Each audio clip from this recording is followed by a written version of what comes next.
Thin layer chromatography বা TLC. Thin layer ক্রোমাটোগ্রাফিতে stationery ফেজকে, প্রথম কথা স্টেশনারি ফেজ হচ্ছে একটা গ্লাস প্লেটের মধ্যে ধরা যাক এটা একটা গ্লাস প্লেট।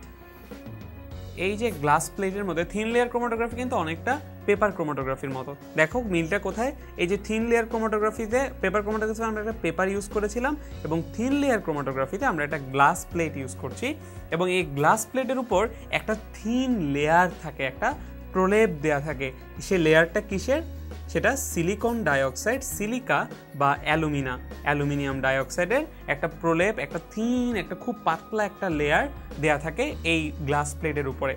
আচ্ছা, তাহলে এই যে থিন লেয়ার ক্রোমাটোগ্রাফি, স্টেশনারি ফেজটা হচ্ছে একটা গ্লাস প্লেট যার উপরে সিলিকা বা অ্যালুমিনিয়াম অক্সাইডের প্রলেপ দেয়া বা একটা থিন লেয়ার দেয়া আছে। আচ্ছা, আর মোবাইল ফেজ হচ্ছে আবার সেই সলভেন্ট, অর্গ্যানিক সলভেন্ট বা জৈব দ্রাবক।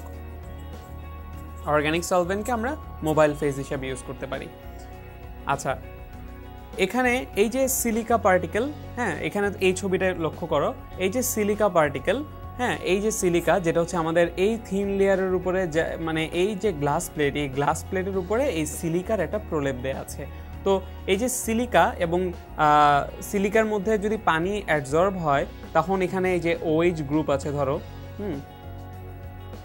OH গ্রুপ আছে সিলিকা পার্টিকেলের সাথে, ধরা যাক পানি এর মধ্যে অ্যাবজর্ব হয়ে পানির সাথে একটা হাইড্রোজেন বন্ধন হয়ে এখানে OH গ্রুপ আছে অনেকগুলো। আচ্ছা, তার মানে এই যে সিলিকা সে কিন্তু আসলে পোলার, আমাদের এই যে এখানে স্টেশনারি ফেজটা সে হচ্ছে পোলার। আচ্ছা, এবং আমাদের ধরো এই যে স্টারগুলো দেখাচ্ছি এগুলো ধরো অ্যানালাইট, হ্যাঁ, বা যাকে আমরা যে স্যাম্পলটা নিয়ে আমরা কাজ করছি এই স্যাম্পলের যৌগগুলো এখানে আছে। আচ্ছা, তাহলে এই যে আমাদের অ্যানালাইট যেগুলো বা বিশ্লেষ্য বা যে স্যাম্পলটা নিয়ে আমরা কাজ করছি এই স্যাম্পলের কম্পাউন্ডগুলো এই যে স্টেশনারি ফেজের সাথে একটা ইন্টারঅ্যাকশন হবে তাদের, এবং এখান থেকে আমরা সলভেন্ট পাস করব। প্রক্রিয়া কি? সেম আগের মতোই, আমরা একটা স্পট করব, হ্যাঁ স্পট করার পর আমরা এখান থেকে সলভেন্ট পাস করব। তো এই যে সলভেন্টে যখন পাস করব তখন এই যে যাদের এই যে অ্যানালাইটগুলো কিসের ভিত্তিতে হবে? এই যে থিন লেয়ার ক্রোমাটোগ্রাফি এর প্রিন্সিপালটা কি ছিল? এর প্রিন্সিপালটা ছিল হচ্ছে অ্যাডজর্পশন, হ্যাঁ, বা অধিশোষণ। এই অধিশোষণের উপর ভিত্তি করে এই পৃথকীকরণ প্রক্রিয়াটা সম্পন্ন হয়। কাজেই থিন লেয়ার ক্রোমাটোগ্রাফিতে অ্যাডজর্পশন হয়। অ্যাডজর্পশন কার হবে? এই যে সলিউটের, সলিউট যেটা আমরা স্যাম্পল হিসেবে নিচ্ছি তার অ্যাডজর্পশন হবে। এখন যেহেতু আমাদের স্টেশনারি ফেজটা পোলার, কাজেই পোলার সলিউট বেশি অ্যাডজর্ব হবে। আর আমরা যদি সলভেন্ট হিসেবে একটা নন পোলার সলভেন্ট ইউজ করি বা লেস পোলার সলভেন্ট ইউজ করি তাহলে আমাদের নন পোলার যে সলিউটগুলো থাকবে বা যেসব সলিউটের পোলারিটি কম থাকবে তারা সলভেন্টের সাথে সাথে বেশি দূর অতিক্রম করবে। কাজেই সলভেন্ট যখন আমি এখান থেকে পাস করলাম তখন হচ্ছে সলভেন্ট একটা নির্দিষ্ট দূরত্ব অতিক্রম করবে এবং সেই সাথে কম্পোনেন্ট দুইটাও আলাদা হয়ে যাবে। এবং এই যে আলাদা হচ্ছে থিন লেয়ার ক্রোমাটোগ্রাফি কিসের উপর ভিত্তি করে? অ্যাডজর্পশন। পেপার ক্রোমাটোগ্রাফি কিসের উপর ভিত্তি করেছিল? পার্টিশন, হ্যাঁ, আর কলাম ক্রোমাটোগ্রাফি অ্যাডজর্পশন। আমরা এখানে তিনটা ক্রোমাটোগ্রাফিক টেকনিক নিয়ে আমরা পড়ছি। থিন লেয়ার এবং কলাম হচ্ছে অ্যাডজর্পশন আর পেপার হচ্ছে পার্টিশন। কাজেই পার্টিশন ক্রোমাটোগ্রাফি মাধ্যমে আমরা কিভাবে দুটো কম্পোনেন্টকে আলাদা করে ফেললাম। এবং একটু আগে যে আমরা বলেছি RF ভ্যালুর কথা, সেই RF ভ্যালু কিন্তু এই ক্ষেত্রেও কাজ করে।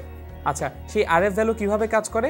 এই যে যেটা বলেছিলাম, এই যে সলভেন্ট ফ্রন্ট, এই সলভেন্ট ফ্রন্ট ধরো সে Y দূরত্ব অতিক্রম করলো এবং তারপর এই যে দুটো কম্পোনেন্ট ধরো এ ছিল x1, এই ছিল x2। আচ্ছা, তাহলে ধরা এটা হচ্ছে A, এটা হচ্ছে B, তাহলে A এর রিটার্ডেশন ফ্যাক্টর ভ্যালু বা RF ভ্যালু কত হবে? A এর হবে x2/y আর B এর কত হবে? B এর হবে x1/y। আচ্ছা, কিভাবে?